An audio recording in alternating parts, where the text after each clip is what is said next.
De Primera de Juan. Iniciamos con el capítulo 5, Juan.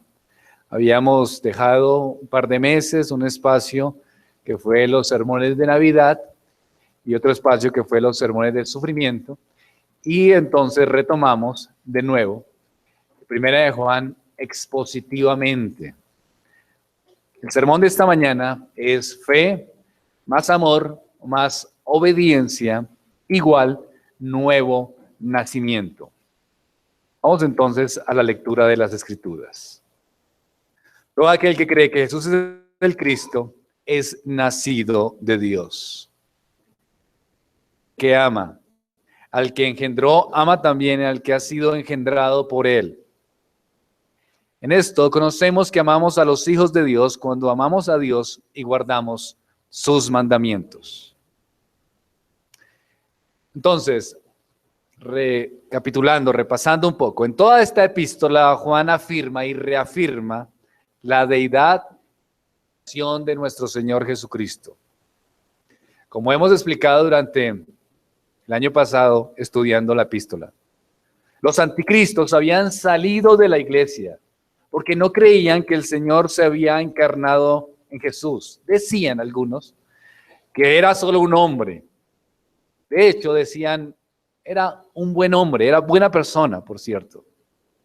Pero nada más, no hablaban acerca de la deidad del Señor. Otros decían que Cristo había venido sobre Jesús en su bautismo, pero se había apartado, hablando de Cristo, de él antes de su crucifixión. Entonces, su doctrina, la doctrina de los falsos, había inquietado un poco a los hermanos, porque estos falsos parecían ser eruditos y alegaban tener un conocimiento superior. Ahora, al comenzar este último capítulo de su carta, Juan vuelve al mismo tema. Es evidente que habla acerca de lo que es el nuevo nacimiento y de lo indispensable que es creer correctamente en el Señor. En estos 3 versículos iniciales, o 2 que vamos a tocar, Juan combina en contra de los gnósticos, habla de la fe, habla del amor y habla de la obediencia, combinándolos, pero manifestando que en un sentido son un todo. Es decir, fe, amor y obediencia en un sentido es igual a un nuevo nacimiento. El que ha nacido de nuevo, pues manifiesta fe, manifiesta amor y manifiesta obediencia. Juan, de nuevo toma el tema que antes lo había tomado, como lo estudiamos en algún momento, relación con Cristo. Eso lo habló en Primera de Juan, capítulo 2, versículo 22, que dice, ¿quién es el mentiroso sino el que niega que Jesús es el Cristo? Este es anticristo, el que niega al Padre y al Hijo. Y también lo dice en el capítulo 4, versículo 15. Todo aquel que confiese que Jesús es el Hijo de Dios, permanece en él y él en Dios. Entonces, al acercarse el fin de su epístola, él quiere decirle a sus lectores que el hecho de que Jesús sea el Hijo de Dios asegura la relación de ellos con Dios. Es decir, todo el que cree que Jesús es el Cristo es un hijo o una hija de Dios. Los destinatarios de esta carta deben saber que son hijos de Dios por la fe en Jesucristo. Esta fe los señala a ellos como cristianos. Expresan su amor por Dios y el cumplimiento de sus mandamientos. Entonces, este pasaje inicia hablando del centro de la vida cristiana. ¿Cuál es? Todo aquel que cree que Jesús es el Cristo, el centro de la vida cristiana es el Hijo de Dios. Y habla de la seguridad del cristiano, habla de la salvación, habla de las características que tiene el salvo, habla de cómo vive. Pero ojo, queridos hermanos, esto es más que actos religiosos. Juan buscaba argumentar, mostrando la marca de la salvación verdadera. Eso es lo que quería hacer Juan. Un estilo quería mostrar de una vida cristiana que debería ser diferente. Andar como un cristiano, cumpliendo los mandamientos del Señor, mostrando o relacionando con los que no lo son. ¿Cómo se ve? ¿Cómo es el cristiano? ¿Cómo es la relación con Dios? ¿Cómo es la relación con el mundo? En el capítulo 3, como lo estudiamos, muestra a los hijos de Dios y muestra a los hijos del diablo. El hombre puede creerse hijo de Dios, siendo realmente hijo del maligno. Y Juan quiso mostrar todo eso en su epístola. También Juan habla de las doctrinas. Juan quiere que miremos si estamos en Cristo y pasa a explicarnos el centro del cristianismo. Es decir, es tener fe en el Señor Jesucristo. Es creer que Jesucristo es crucial para la salvación. También quiere expresarnos que sepamos que si amamos, la motivación correcta de nuestro amor es el Señor. En el capítulo 5, entonces, hay un resumen de lo que es fe, de lo que es amor y de lo que es obediencia. Iniciamos entonces con el versículo 1. Todo aquel que cree que Jesús es el Cristo, la primera parte, es nacido de Dios. En este capítulo, Juan utiliza con frecuencia el verbo creer y despliega el significado de creer en Jesucristo al declarar que todo el que cree en Jesús, que Jesús es el Cristo, es nacido de Dios. Cuando Juan dice, habla de aquel que ha nacido de nuevo. Es decir, es necesario nacer de nuevo para creer. Y no al contrario.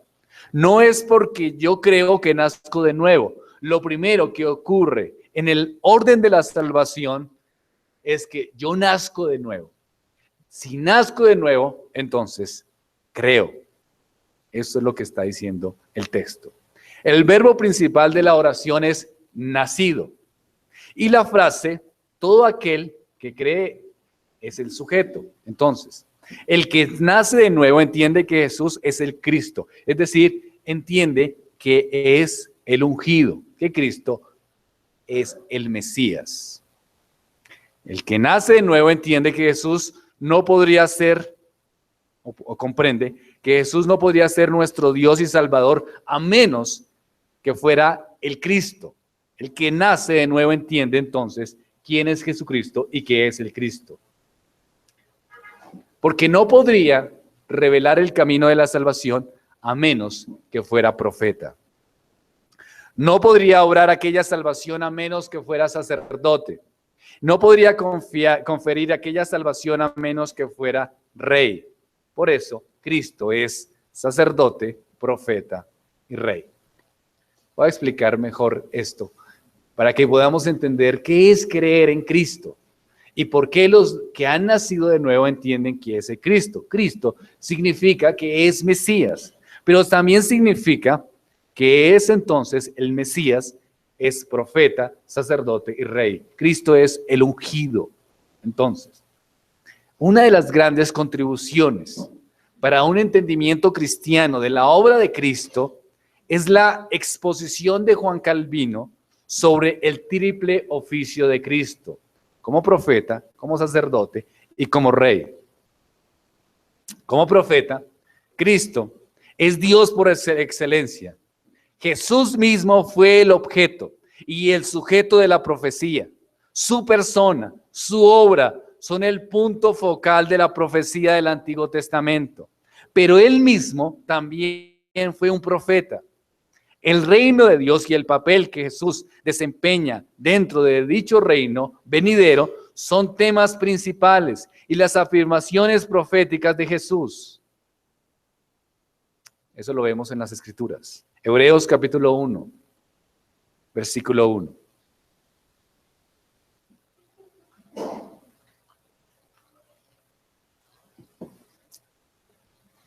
Hebreos capítulo 1, versículo 1. Está muy oscuro, hermanos, es que está molestando un bombillo, pero ahí está bien. Bueno.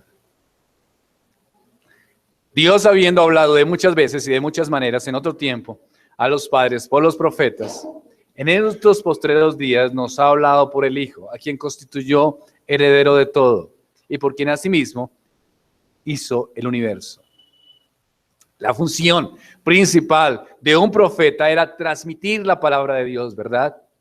Ahora, Jesús transmitió la palabra, pero además, queridos hermanos, el mismo Señor es la palabra de Dios. Jesús fue el profeta de Dios supremo, siendo la palabra de Dios en carne. Estamos viendo qué es el Cristo y la implicación que tiene Jesucristo como sacerdote, profeta y rey. El sacerdote, en cambio, hablaba a Dios como representante del pueblo. Jesús también cumplió el papel del sumo sacerdote. Los sacerdotes del Antiguo Testamento ofrecían sacrificios regularmente, pero Jesús ofreció un sacrificio de valor eterno, una vez y para siempre. La ofrenda de Jesús al Padre consistió en el sacrificio de sí mismo. Él era la ofrenda y el que ofrendaba. Hebreos capítulo 4, versículo 14. Dice el texto: por tanto, teniendo un gran sumo sacerdote que traspasó los cielos, ¿quién? Jesús, el Hijo de Dios. Retengamos nuestra profesión. Jesús cumplió la profecía mesiánica también del Salmo 110. Él es el descendiente de David y el Señor de David. Él es el sacerdote que también es rey. El Cordero que es sacrificado es también el León de Judá. Para entender la obra de Cristo en su totalidad, no debemos considerarlo simplemente como un profeta o un sacerdote o un rey, sino estos tres oficios son el Cristo, perfectamente cumplidos en Él mismo. Esto significa, queridos hermanos, que el creyente es hijo de Dios el Padre, porque Dios engendra el nacimiento espiritual de su Hijo. Dios lo engendra, Él mismo, nacido, engendrado. El Hijo de Dios entiende, comprende quién es el Cristo, su relación y lo que obra. Entonces, la fe del creyente en Dios es una evidencia irrefutable de su nacimiento espiritual. El creyente debe tener un concepto cierto de Cristo y de lo que implica ser el Cristo para su salvación. Él sabe que Jesús es el Cristo porque el creyente ha nacido de Dios. La fe en Jesucristo va inseparablemente unida al amor por los hijos de Dios. Ahora, la única forma, queridos hermanos, de obedecer es si Cristo está en nosotros. No existe otra forma. Pero para obedecer tenemos entonces que creer, y para creer entonces tenemos que haber nacido de nuevo. Dios obra ese nacimiento y nosotros creemos, y si creemos entonces tenemos fe, y si tenemos fe amamos, y si amamos entonces obedecemos. Pero es necesario, es esencial creer y tener una fe genuina. Ahora, usted me preguntará, muchas personas dicen que creen, pero ni aman ni obedecen. Es interesante, queridos hermanos, que no estamos hablando, o aquí el versículo no habla de una creencia natural o de una fe natural, sino de una fe salvífica. Las personas en las calles, cuando le hablamos o les predicamos el evangelio y les decimos, ¿crees en el Señor? ¿Qué responden? ¿Crees en Dios? Sí. Si les decimos, mira, Dios está irado, como veíamos esta mañana en la escuela dominical, Dios está irado contigo porque eres pecador. ¿Qué responden? No, tengo una buena relación con Dios. ¿Cómo se manifiesta? Pues porque estoy todo bien. Tengo comunión, tengo unidad. Las personas cuando les hablamos acerca del Señor y les decimos que hay una separación, no lo aceptan, no lo comprenden. ¿Por qué? Porque piensan, yo creo realmente en Dios. Pero esta creencia, querido hermano, es una creencia exterior, es una creencia natural de creer cualquier cosa, pero no es la creencia salvífica. Algunos, queridos hermanos, creen en el Señor, por los milagros que han recibido o por simplemente solucionar algunos aspectos de su vida. Entonces están en situaciones de crisis, están a punto de separarse en su matrimonio, están a punto de perder un hijo en las drogas, están a punto de morir por una enfermedad. ¿Y qué hacen entonces?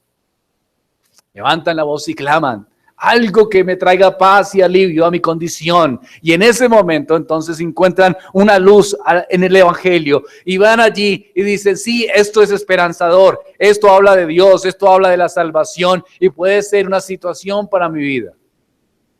Pero al pasar el tiempo y su matrimonio de alguna manera se ha sido restituido, o su enfermedad ya no es tan grave y ya ha mejorado por las situaciones, entonces, ¿qué pasa? De nuevo se alejan de Dios y ya no siguen al Señor. ¿Por qué? Porque su fe no era una fe salvífica, no era la fe de un nacido de nuevo, sino era una fe natural o emocional, tratando de buscar esperanza en alguna cosa para tratar de superar los conflictos de la vida que son reales. Todos sufrimos, tenemos circunstancias, tenemos cosas que nos afectan y buscamos una forma de escape, y la religión es la mejor forma de eso. Pero cuando ya nuestros conflictos han sido quitados del medio, entonces de nuevo ¿qué? Nos alejamos. En este caso, se alejan del Señor. Cuando terminan las luces, cuando los llamativos mensajes ya no están, cuando el sufrimiento que estabas experimentando se ha quitado, cuando tus hijos han mejorado, cuando la situación de tu casa está mejorando, entonces el corazón ya no sigue caminando al Señor. Son personas que creen temporalmente, pero no tienen una fe salvífica. Ahora, muchos otros creen que son salvos porque sintieron una emoción, o porque recibieron alguna sanidad física, o porque sintieron algo en el momento de una oración, o cuando el predicador los pasó al frente, o cuando estaban escuchando la radio, o cuando estaban viendo el televisor, o algunas formas y sintieron un cosquilleo en su corazón, o una emoción extra que no habían experimentado antes, entonces sienten: soy salvo. Estoy sintiendo algo, entonces ya soy salvo. Porque ha recibido un don de Dios. Ahora, eso no es el nuevo nacimiento, necesariamente.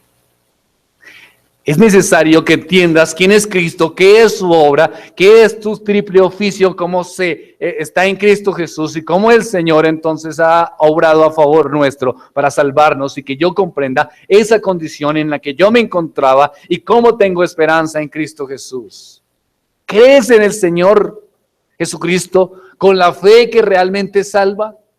¿O qué buscas cuando asistes a la iglesia? ¿Cuál es esa fe que tienes?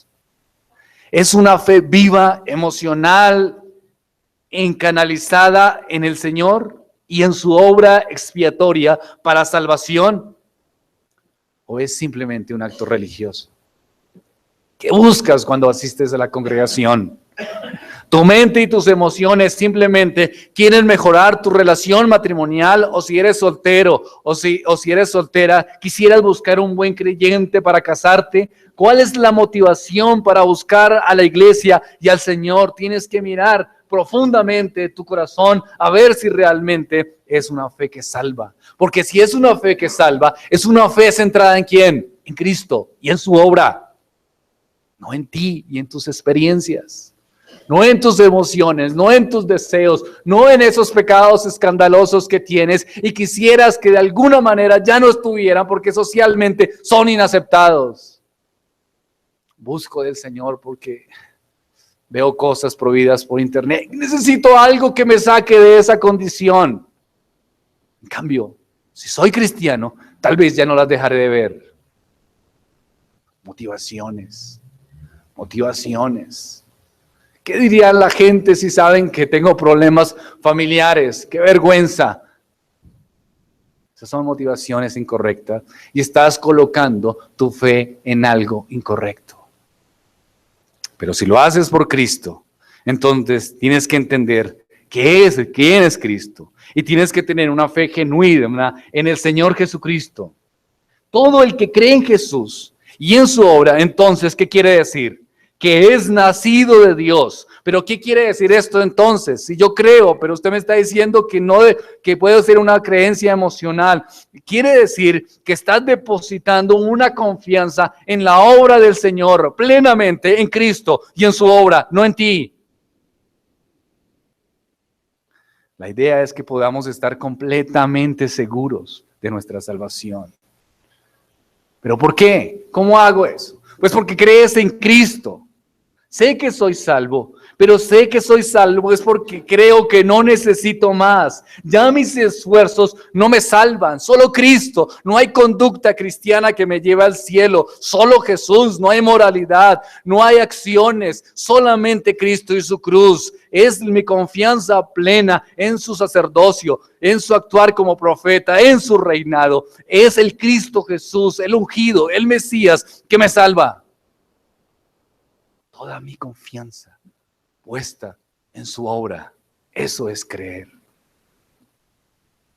Lo que hizo Cristo en la cruz, queridos hermanos, garantiza la salvación de su pueblo. ¿Confías en eso? Eso es una fe salvífica, pero si todavía crees en ti, en tus características, en tu poder, en lo que puedes hacer o en la iglesia misma, todavía confías en que la iglesia es el camino para tu mejoría de vida y no en Cristo Jesús, entonces no está bien. Porque no es nada por lo que tú hagas, solo en Cristo Jesús. Yo intenté muchas veces, y creo que nos pasó a todos, salvarnos por nuestros propios medios. Me apoyé en mis cosas.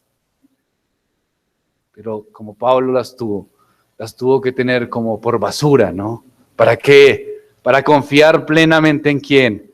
En Cristo. Y considerar a Cristo todo lo demás como pérdida y considerar a Cristo, por amor a Cristo, como el bien supremo para su salvación. Tienes que confiar solamente en Cristo. Eso es una fe que salva. Voy a decir algo que puede sonar extraño, pero creo que es correcto. Yo me esfuerzo como padre, junto con mi esposa, enseñarles buenas cosas a nuestros hijos. Creo que todos los que estamos aquí lo hacemos, ¿verdad? Les enseñamos a no mentir. Les enseñamos a obedecer. Les enseñamos a cumplir las normas, a hacer sus deberes, a hacer sus tareas, a ser buenas personas, buenos hombres y buenas mujeres. Pero les digo honestamente, yo espero que un día, eso que yo les he enseñado que en algún momento de su vida será una columna para enfrentar el mundo y las adversidades y enfrentar una sociedad amoral. Un día se levanten y tengan esas enseñanzas por basura para venir a Cristo. Porque la moralidad, queridos hermanos, puede ser el gran obstáculo para venir a Cristo. Yo no quisiera que ellos abrazaran la moralidad hecha en casa, abrazaran eso como el estandarte de su vida, porque la moralidad también los puede conducir al infierno. Ellos necesitan abrazar ¿a qué? A Cristo, y para eso, ¿qué tienen que dejar? Todo lo que sea obstáculo, y muchas personas no se acercan a Cristo porque se sienten como buenos. Yo he hecho buenas cosas, ¿cuál es el problema? ¿Por qué tengo que ir a una iglesia si yo no mato, yo no robo, no hago cosas equivocadas, mi comportamiento es genial, soy buena gente, mire, el mejor hijo? Miren cómo ayudo yo a las personas. Pregúntenle a mis padres cómo son. Miren esa calidad de esposa. Mi esposo no tiene nada que decir de mí, o mis hijos no tienen nada que decir de mí. ¿Por qué? Porque fui bien enseñado en mi casa y tengo buena moralidad. No hay ningún obstáculo. No hay ninguna razón para que yo venga a Cristo. El apóstol Pablo dice que todas esas cosas las tuvo como basura. ¿Para qué? Para venir a Cristo. todo eso que es su estandarte, que son sus bases, tiene que botarlos para venir a Cristo, tenerlos como basura porque no justifican, porque no salvan, porque no hacen un nuevo nacimiento. Tienen que venir a su Salvador con una confianza y una fe genuina. Ese es el mayor deseo para mis hijos.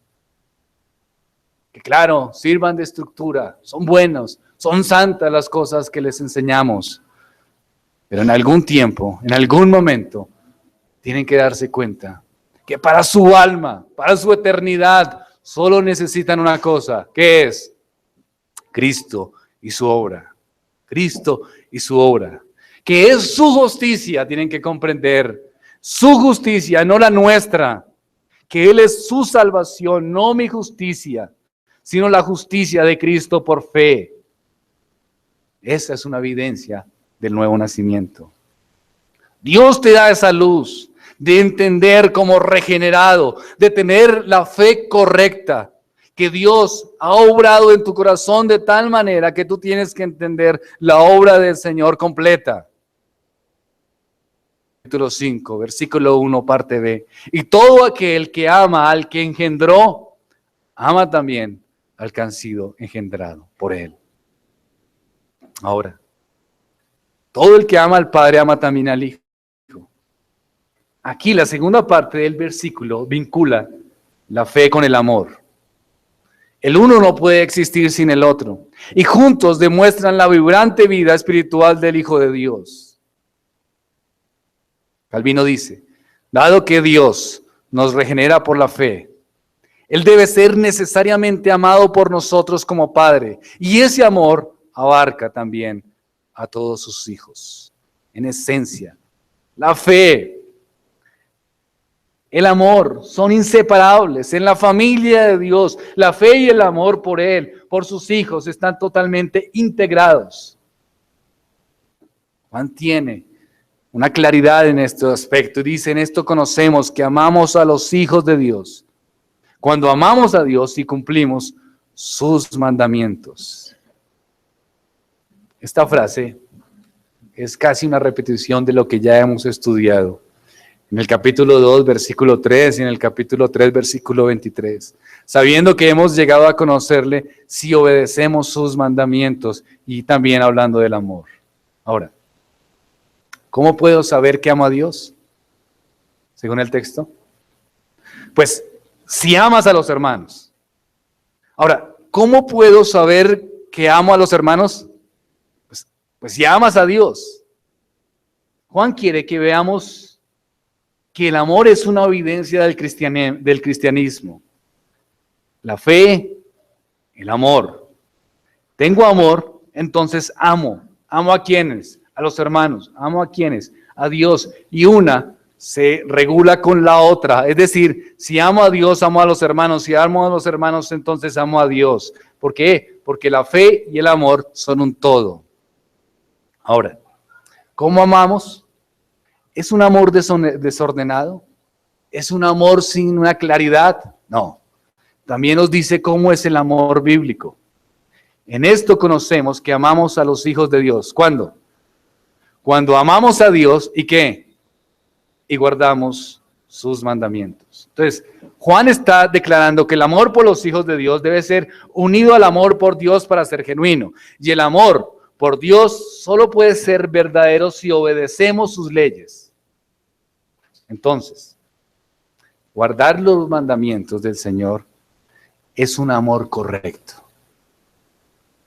No es un amor equivocado, no es un amor emocional. Si yo amo bíblicamente, es un amor que guarda los mandamientos. Si amo, pero no guardo los mandamientos, no es un amor bíblico. Ejemplo.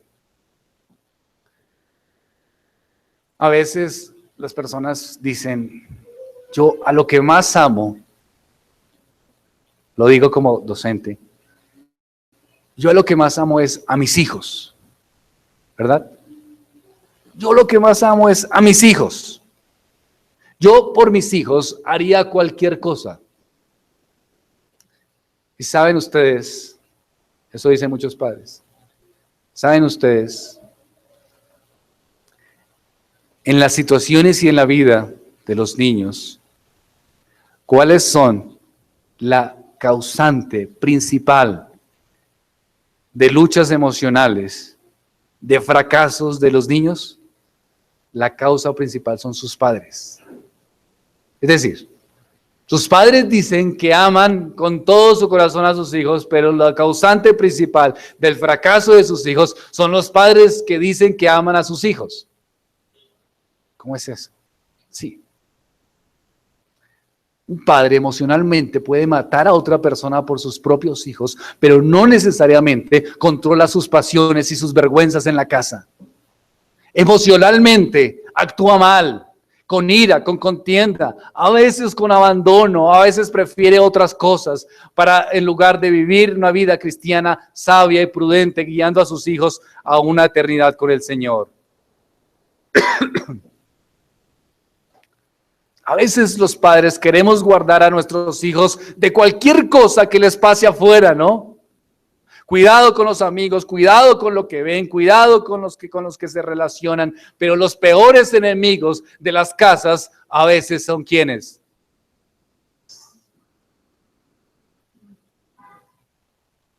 ¿Por qué? Porque manifiestan un amor, pero no un amor que bíblico, porque el amor lleva ¿qué? Obediencia. Un hombre puede amar a su esposa, una esposa puede amar a su esposo, pero puede amarlo incorrectamente o emocionalmente. Puede permitirle pecados en su casa, pecados en su lecho, pecados en su vida y nunca derramarle la atención porque piensa que eso es un amor genuino y especial. ¿Por qué? Porque no ve los límites del amor correcto. ¿Y el límite del amor correcto cuál es? Sus mandamientos, guardándolos en obediencia. Guardándolos en amor. Eso es un mandamiento correcto. Si tu esposo te dice, vamos a una doctrina falsa, errada y perversa, y sigues como si nada pasara, ¿qué implica? Estoy haciendo o siendo una mujer amorosa, significa que estás pecando contra Dios, significa que no estás viendo el amor correcto a la luz de los mandamientos de Dios. Diferente, ¿verdad? Ese es un amor bíblico. Es un amor genuino. No es un amor real cuando nos dejamos manejar de lo que pensamos y de lo que sentimos y aún alcahueteamos el mal de otros. El amor genuino es el amor que obedece. Así es como amamos correctamente. Yo amo a mi familia correctamente cuando hago lo correcto a la luz de Dios y no a la luz de lo que yo creo que es correcto o a la luz de mis emociones. Mi emoción es correcta, es buena, si es a la luz de la fe y a la luz de la obediencia. Ese es un amor correcto. Así amamos bíblicamente. Amar al prójimo, entonces, queridos hermanos, la ley. El amor bíblico es coherente con lo que Dios dice. Entonces, tenemos fe en que en Cristo, en su obra, en su gracia, en el Cristo que salvó, que nos redimió. Tenemos entonces un amor, pero ese amor es un amor de obediencia que nos regula para actuar correctamente. Dice el Señor, Juan toma a Juan capítulo 15. Si obedecéis mis mandamientos, permaneceréis en mi amor, así como yo he obedecido los mandamientos de mi Padre y permanezco en su amor. La señal del amor para Dios es la obediencia. Si amas a Dios, si tienes fe en Cristo, entonces lo obedeces. El amor y la obediencia entonces son inseparables. Si no se obedece a Dios, entonces simplemente ¿qué? No se ama a Dios. Si me amáis, ¿qué dice las Escrituras? Guardaréis mis mandamientos. El amor se muestra por medio de una obediencia completa. El deber del amor es más fuerte que la ley. Amo, obedezco. La ley requiere que los padres provean para las necesidades básicas de sus hijos, pero el amor exige que haya un sacrificio para darles lo mejor. El amor es sacrificio, pero el amor es obediencia y es fe, es decir, confianza. Como conclusión, queridos hermanos, la fe, la obediencia, el amor son un todo. son un todo que da como resultado o que genera o que muestra mejor un nuevo nacimiento. Esto es una señal. Juan quería que vieras esto. ¿Tienes esto? Sí, eres cristiano entonces. No lo tienes, preocúpate y ven a Cristo y arrepiéntete de tus pecados. Si esto que estamos hablando no ha estado en tu corazón, entonces piensa en el Señor y arrepiéntete. El Señor es misericordioso, bondadoso y llama al arrepentimiento a los pecadores. Ven a Cristo entonces. Ven a Él. Pide perdón, encuentra esperanza. Pero si eres un creyente y ves que sí, que tienes mucho de esto, entonces pídele al Señor más fuerza para amar, más fe, más convicción y más obediencia para vivir como un cristiano saludable. Oremos al Señor.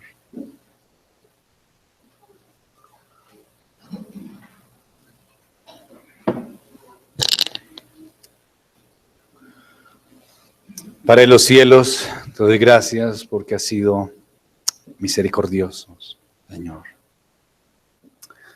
Vemos en Juan esta trilogía espiritual del creyente. Ayúdanos, Señor, a entenderla y a vivirla. Ayúdanos, Señor, a tener una fe genuina, en confianza segura de tu obra. Que nos podamos refugiar en ti. Ayúdanos a amar correctamente, como respuesta a ese amor que te tenemos, oh Dios, como señal. Pero también ayúdanos a amar sabiamente en obediencia.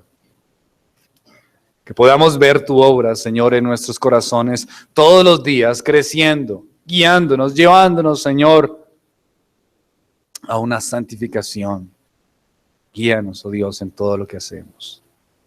En el nombre de Cristo oramos. Amén.